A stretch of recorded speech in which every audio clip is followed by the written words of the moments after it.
India Legal presents Courts Roundup.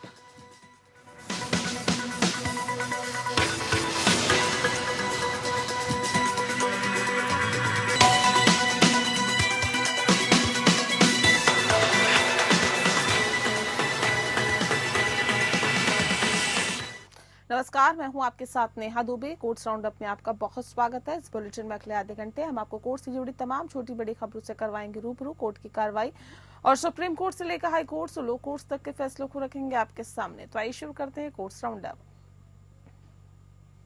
Legal presents Courts Roundup.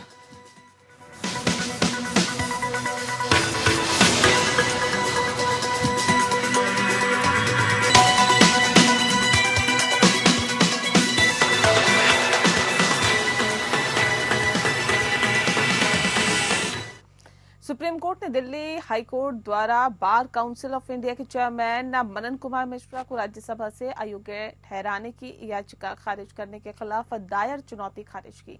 Justice Suryakant और justice N Koteshwar Singh की खंडपीठ ने आदेश पारित करते हुए कहा कि हाईकोर्ट के आदेश में हस्तक्षेप करने का कोई आधार नहीं है सिवाय याचिकाकर्ता पर जुर्माना लगाने के। हाईकोर्ट द्वारा लगाई गई 25,000 रुपए की जुर्माना राशि जमा करने से याचिकाकर्ता को छूट देते हुए सुप्रीम कोर्ट ने आदेश दिया। कोर्ट ने अपने आदेश में कहा है कि हमारे विचार से हाईकोर्ट के विवादित फैसले में हस्तक्षेप करने का कोई मामला नहीं बनता है। तदनुसार एसएलपी खारिज की जाती है। हालांकि मामले के तथ्यों और परिस्थितियों को ध्यान में रखते हुए याचिकाकर्ता पर 25,000 रुपए की जुर्मानी राशि जो है वो लगाने वाला विवादित आदेश खारिज किया जाता है और याचिकाकर्ता को जुर्माना राशि से छूट दी जाती है, इस उम्मीद के साथ कि वह तुच्छ याचिकाएं दायर करने में लिप्त नहीं होगा। मामले को 2 बार बुलाए जाने के बावजूद याचिकाकर्ता इन पर्सन का जो है वो प्रतिनिधित्व नहीं किया गया है। दरअसल याचिकाकर्ता अमित कुमार दिवाकर एक वकील ने मिश्रा को राज्यसभा में अयोग्य ठहराने की मांग करते हुए हाईकोर्ट का दरवाजा खटखटाया, इस आधार पर कि बीसीआई के अध्यक्ष के पद पर रहते हुए जो वैधानिक निकाय हैं मिश्रा के साथ राज्यसभा के मौजूदा सदस्य के रूप में काम नहीं कर सकते हैं। मिश्रा बिहार से राज्यसभा के लिए निर्विरोध चुने गए थे, वे एनडीए के उम्मीदवार थे। याचिका खारिज करते हुए हाईकोर्ट की एकल न्यायाधीश पीठ ने कहा है कि दिवाकर के जनप्रतिनिधित्व अधिनियम में उल्लेखित चुनावों को चुनौती देने की व्यवस्था को दरकिनार किया। इसने कहा कि दिवाकर न तो मतदाता है और न ही संबंधित चुनाव में उम्मीदवार है, इसलिए उनके पास चुनाव याचिका शुरू करने के लिए आवश्यक अधिकार नहीं है।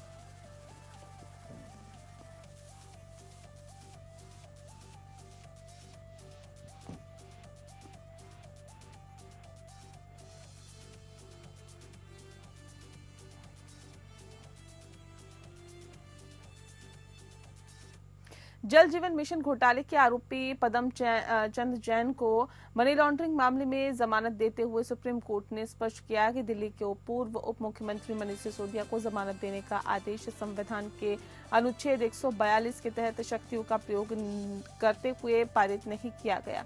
जस्टिस BR गवाई, जस्टिस AG मसीह और जस्टिस के विनोद चंद्रन की पीठ के समक्ष मामला था और जिसने नोट किया कि जैन को पहले ही इस अपराध में जमानत दी जा चुकी है। मामले में सबूत मुख्य रूप से दस्तावेजी प्रकृति के हैं और आरोप अभी तय नहीं किए गए। इस बात पर विचार करते हुए कि सह आरोपी पदमचंद जैन के बेटे पीयूष जैन और संजय बदिया को सुप्रीम कोर्ट में जमानत दी गई है और ऐसे में पीठ ने आदेश पारित करते हुए कहा कि मनीष सिसोदिया के मामले की तरह वर्तमान मामले में भी मुकदमे के चरण में हजारों दस्तावेजों पर विचार करने की आवश्यकता है।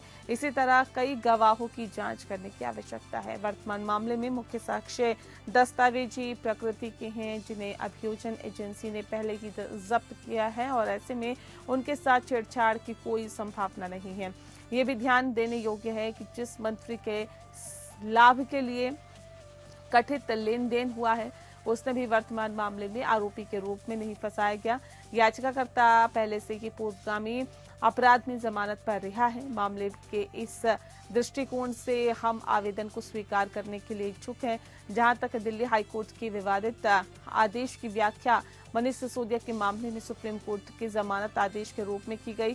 पीठ ने स्पष्ट किया है कि मनीष सिसोदिया के मामले में न्यायालय ने अनुच्छेद 142 के तहत शक्तियों का प्रयोग नहीं किया है।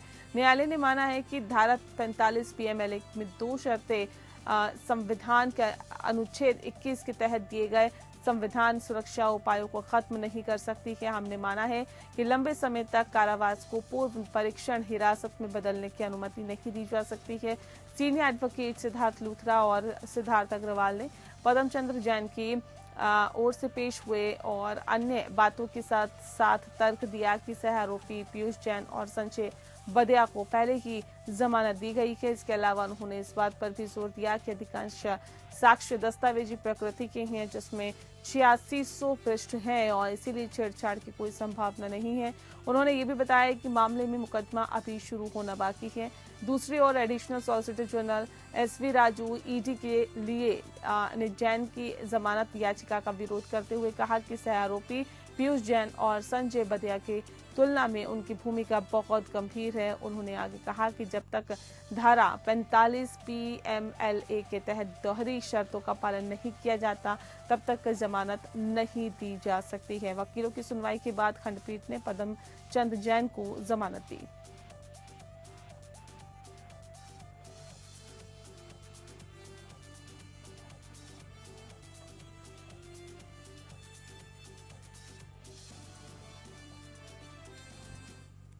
सुप्रीम कोर्ट ने गुरुवार को कहा है कि वह 2002 के गोधरा ट्रेन अग्निकांड मामले में गुजरात सरकार और कई अन्य दोषियों की तरफ से दायर अपीलों पर 13 फरवरी को सुनवाई करेगा। वहीं इस मामले में जस्टिस जेके माहेश्वरी और अरविंद कुमार की पीठ ने स्पष्ट किया है कि अगली सुनवाई की तारीख पर मामले में कोई स्थगन नहीं दिया जाएगा। बता दें कि 27 फरवरी 2002 को गुजरात के गोधरा में साबरमती एक्सप्रेस के S6 कोच में आग लगने से 59 लोग मारे गए थे, जिसके बाद राज्य में दंगे भड़क गए थे। दरअसल गुजरात उच्च न्यायालय के अक्टूबर 2017 के फैसले को चुनौती देते हुए शीर्ष अदालत में कई अपीलें दायर की गई, जिसमें कई दोषियों की दोषी सिद्धि को बरकरार रखा गया था और 11 लोगों की मौत की सजा को आजीवन कारावास में बदल दिया गया था। गुजरात सरकार ने फरवरी 2023 में शीर्ष अदालत से कहा था कि वह उन 11 दोषियों के लिए मृत्युदंड की मांग करेगी जिनकी सजा को उच्च न्यायालय ने आजीवन कारावास में बदल दिया था। गुरुवार को जब मामले की सुनवाई हुई तो एक दोषी की ओर से पेश हुए वकील ने कहा कि कोई सबूत रिकॉर्ड में नहीं रखा गया है। इस पर न्यायमूर्ति माहेश्वरी ने कहा कि हमें पता है कि हम मामले की सुनवाई करेंगे और हमने पहले भी ये स्पष्ट किया था कि हम इस मामले को स्थगित नहीं करेंगे। इस मामले को कम से कम 5 बार स्थगित किया जा चुका है। पिछले 1 साल में मैं इस मामले को स्थगित कर रहा हूं। और वकील ने अदालत को बताया कि कुछ दोषियों ने माफी याचिका दायर की है जो लंबित है। मामले को स्थगित करने से इनकार करते हुए पीठ ने कहा है कि हमें मुख्य न्यायाधीश के कार्यालय से निर्देश मिले हैं कि आपराधिक अपील और माफी के मामलों की एक साथ सुनवाई करने की जरूरत नहीं है। एक दोषी की ओर से पेश हुए वरिष्ठ अधिवक्ता संजय हेगड़े ने कहा है कि मौत की सजा को आजीवन कारावास में बदलने के खिलाफ गुजरात की तरफ से दायर अपील पर पहले सुनवाई होनी चाहिए। अधिवक्ता हेगड़े ने कहा कि 22 साल बीत चुके हैं, मेरे मुवक्किलों को मौत की सजा नहीं दी गई है। इस पीठ को पहले दोष की पुष्टि करनी होगी। एक बार जब ये पुष्टि हो जाती है तो फिर सजा सुनाने का काम आता है। जब हम इस पर विचार करेंगे तो इसमें समय लग सकता है। अगर आप 3 जजों को भेजेंगे तो इसका असर होगा। इसके बाद अदालत ने मामले की सुनवाई 13 फरवरी तक टाल दी क्योंकि दोषियों की ओर से पेश वकीलों ने समय मांगा था।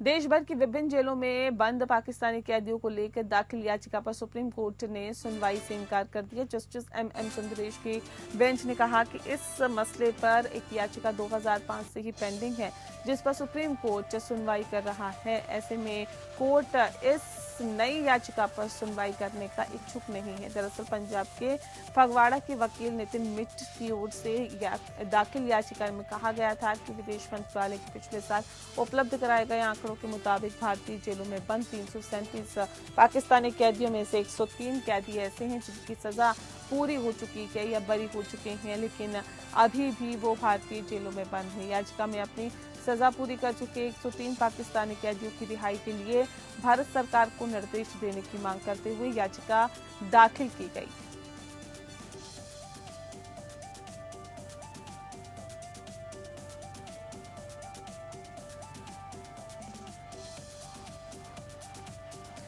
तो जेल में पाकिस्तानी कैदियों का ये पूरा मामला है। बता दें आपको 2005 से पेंडिंग याचिका पर सुप्रीम कोर्ट पहले ही सुनवाई कर रहा है और साथ ही साथ बताया भी जा रहा है कि 2005 से जो जितने भी पेंडिंग केसेस है उस पर सुनवाई हो रही है।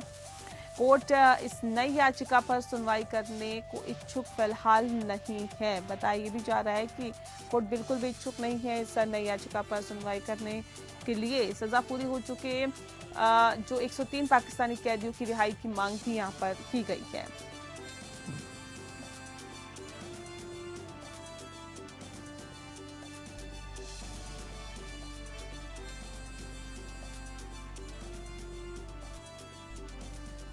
भारत के प्रधान न्यायाधीश संजीव खन्ना ने गुरुवार को पटना हाईकोर्ट के मुख्य न्यायाधीश के विनोद चंद्रन को सुप्रीम कोर्ट के न्यायाधीश के रूप में शपथ दिलाई है। न्यायमूर्ति चंदन के शपथ ग्रहण के साथ ही सुप्रीम कोर्ट में न्यायाधीशों की संख्या बढ़ाकर जो है वो अब 33 हो गई है, जबकि स्वीकृत संख्या 34 है, जिसमें प्रधान न्यायाधीश भी शामिल है। केंद्र ने 13 जनवरी को सर्वोच्च न्यायालय के कॉलेजियम के उस प्रस्ताव को मंजूरी दी थी जिसमें न्यायमूर्ति चंद्रन को सर्वोच्च न्यायालय का न्यायाधीश बनाने की सिफारिश की गई थी। प्रधान न्यायाधीश संजीव खन्ना की अगुवाई में 5 जजों की यानी कि 5 न्यायाधीशों के कॉलेजियम ने 7 जनवरी को हुई बैठक में न्यायमूर्ति चंद्रन के नाम की सिफारिश की, जिन्हें 8 नवंबर 2011 को केरल उच्च न्यायालय का न्यायाधीश नियुक्त किया गया था। न्यायमूर्ति चंद्रन खुद 29 मार्च 2023 को पटना उच्च न्यायालय का मुख्य न्यायाधीश नियुक्त किया गया था। न्यायमूर्ति चंद्रन ने 11 साल से अधिक समय तक उच्च न्यायालय के न्यायाधीश के रूप में और 1 साल से अधिक समय तक उच्च न्यायालय के मुख्य न्यायाधीश के रूप में कार्य किया। उच्च न्यायालय के न्यायाधीश और मुख्य न्यायाधीश के रूप में अपने लंबे कार्यकाल के दौरान न्यायमूर्ति चंद्रन ने कानून के विविध क्षेत्रों में महत्वपूर्ण अनुभव प्राप्त किया और न्यायमूर्ति चंद्रन उच्च न्यायालय के न्यायाधीशों की संयुक्त अखिल भारतीय वरिष्ठता सूची में 13वें स्थान पर है।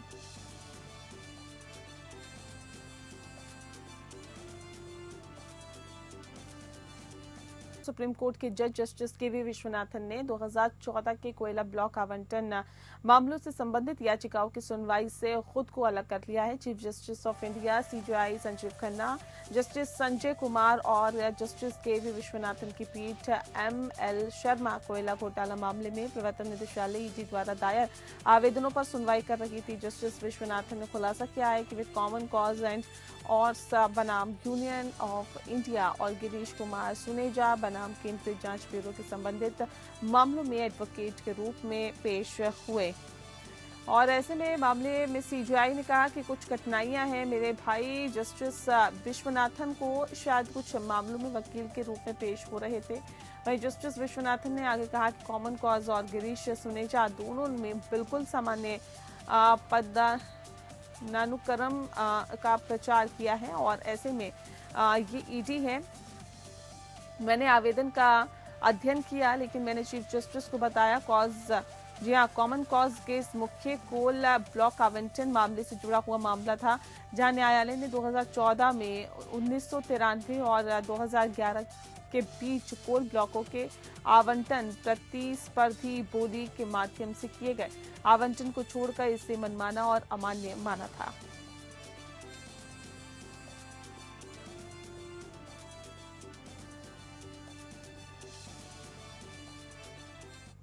दिल्ली के राउज एवेन्यू कोर्ट ने गुरुवार को कांग्रेस के पूर्व सांसद संदीप दीक्षित की ओर से दायर आपराधिक मानहानि की शिकायत पर मुख्यमंत्री आतिशी और आम आदमी पार्टी के सांसद संजय सिंह को आपराधिक मानहानि का नोटिस जारी किया है। अतिरिक्त मुख्य न्यायिक मजिस्ट्रेट पारस दलाल ने आप नेताओं को 27 जनवरी तक जवाब दाखिल करने का निर्देश दिया है। अदालत उसी दिन मामले में आगे की सुनवाई करेगी।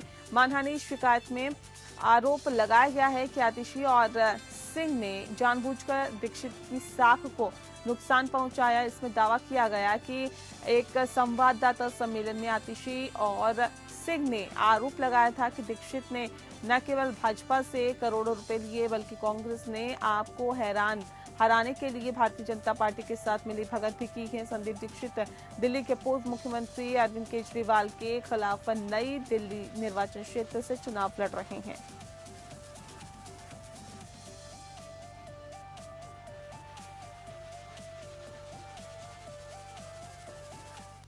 इलाहाबाद हाईकोर्ट ने यति नरसिंहानंद पर कथित एक्स पूर्व में ट्विटर को लेकर उनके खिलाफ दर्ज एफआईआर के संबंध में ऑल्ट न्यूज के संस्थापक मोहम्मद जुबैर की गिरफ्तारी पर रोक 27 जनवरी तक बढ़ाई है। और साथ ही आपको बता दें कि जस्टिस सिद्धार्थ वर्मा और जस्टिस योगेंद्र कुमार श्रीवास्तव की खंडपीठ ने राहत बढ़ाते हुए राज्य सरकार को जुबैर के वकील द्वारा जवाबी हलफनामे के साथ दायर किए गए बयानों और दस्तावेजों को सत्यापित करने की अनुमति दी है। इससे पहले 6 जनवरी को जुबैर को राज्य सरकार द्वारा दायर जवाबी हलफनामे में जवाब के अंदर बता दें आपको कि दाखिल करने के लिए 10 दिन का समय दिया गया था। बता दें कि जुबैर पर गाजियाबाद पुलिस ने अक्टूबर 2024 में एफआईआर दर्ज की, जिसमें उन पर विवादित पुजारी यति नरसिंहानंद के सहयोगी की शिकायत के बाद धार्मिक समूहों के बीच दुश्मनी को बढ़ावा देने का आरोप लगाया गया। जुबैर ने एफआईआर को चुनौती देते हुए हाईकोर्ट का रुख किया। 20 दिसंबर को हाईकोर्ट ने मौखिक रूप से कहते हुए कि वह कोई खूंखार अपराधी नहीं है 6 जनवरी तक उसकी गिरफ्तारी पर रोक लगा दी थी। जुबैर ने कथित तौर पर 3 अक्टूबर को कई वीडियो पोस्ट किए। पहले ट्वीट में एक वीडियो था जिसमें डासना देवी मंदिर के पुजारी यति नरसिंहानंद पैगंबर मोहम्मद के बारे में कथित भड़काऊ टिप्पणी करते हुए दिखाई दे रहे थे। उन्होंने यूपी पुलिस को भी टैग करते हुए पूछा कि यति के खिलाफ क्या कार्रवाई की गई है। अपने एक्सपोज में उन्होंने नरसिंहानंद के कथित भाषण को अपमानजनक बताया। इसके अनुसार यति नरसिंहानंद सरस्वती ट्रस्ट की महासचिव डॉक्टर उदिता त्यागी ने जुबैर के खिलाफ एफआईआर दर्ज कराई, जिसमें दावा किया गया कि उन्होंने पुजारी के पुराने और संपादित क्लिप एक्स पूर्व में ट्विटर पर पोस्ट किए, जिसमें पैगंबर मोहम्मद पर नरसिंहानंद की कथित भड़काऊ टिप्पणी थी, जिससे विवादास्पद पुजारी के खिलाफ कट्टरपंथी भावनाओं को भड़काया जा सके।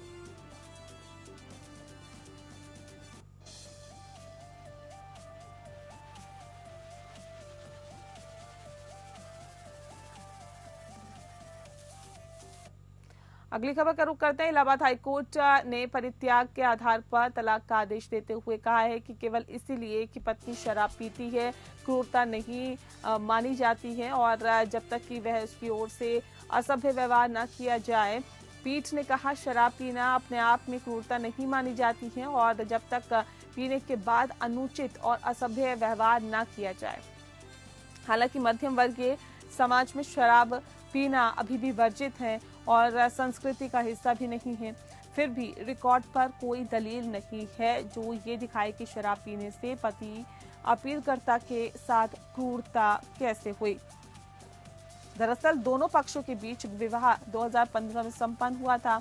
उसके बाद पत्नी के व्यवहार में भारी बदलाव आया। अन्य बातों के अलावा प्रतिवादी पत्नी के अपीलकर्ता को उसके माता पिता को छोड़कर कोलकाता जाने के लिए मजबूर करने की कोशिश की, जिस पर वह सहमत नहीं हुआ।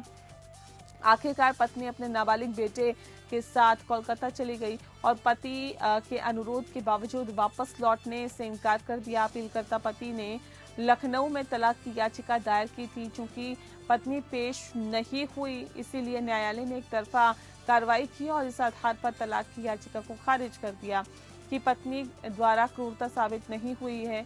ये भी माना गया है कि परित्याग साबित नहीं हुआ है क्योंकि ऐसा मामला नहीं था जहां पत्नी काम के लिए 2 साल से अधिक समय तक अलग रही हो।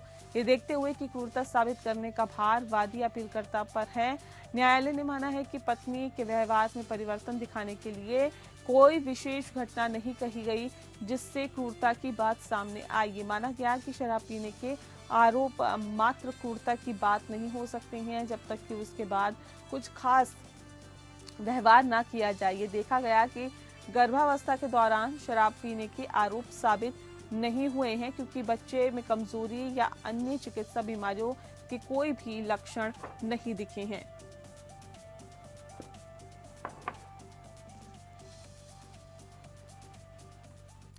अब आइए इंडिया लीगल वेब रिपोर्टर से जानने की कोशिश करते हैं कि बाल विवाह को रद्द करने की कानूनी प्रक्रिया आखिर क्या होती है।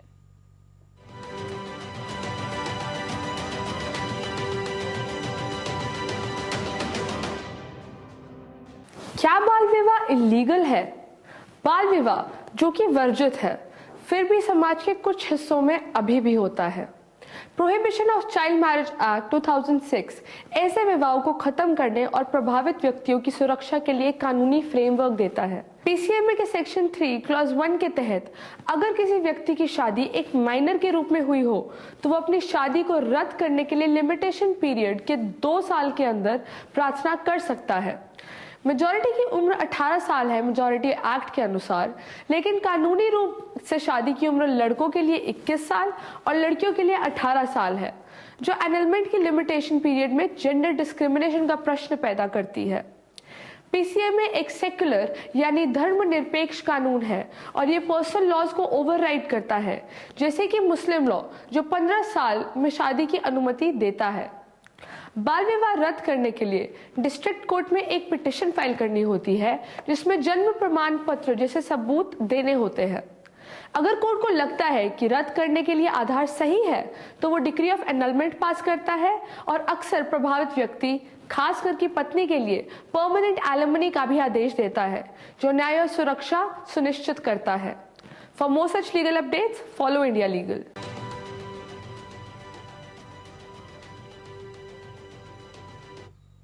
और बुलेटिन में फिलहाल के लिए इतना ही। नमस्कार।